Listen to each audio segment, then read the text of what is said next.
You are not held together by effort. You are held together by grace. Even after the miracle of daily bread, some still could not believe. Some still went out on the seventh day. They couldn't rest. They couldn't trust. They couldn't stop striving. The wilderness had not yet fully broken their fear.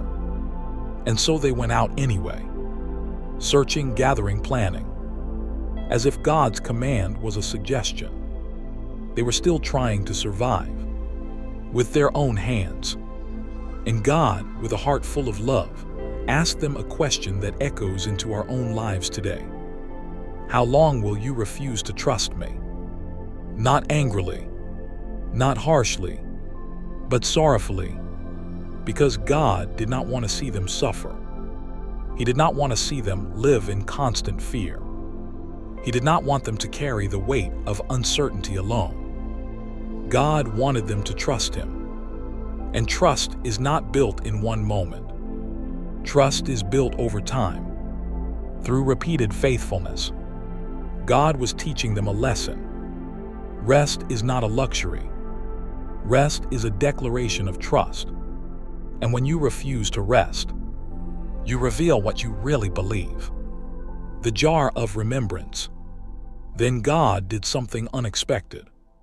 He commanded that manna be preserved, not to feed them later, not to satisfy their hunger later, but to remind them later.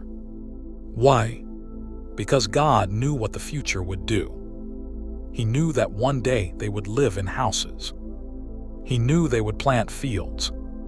He knew they would build cities. He knew they would eat without miracles. And comfort would slowly steal their memory.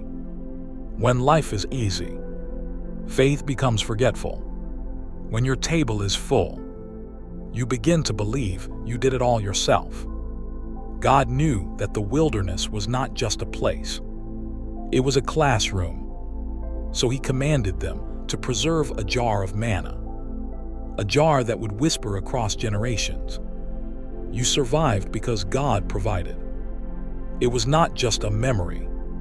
It was a testimony, a living reminder that God's hand was real, that God's provision was not temporary. It was not a one-time miracle.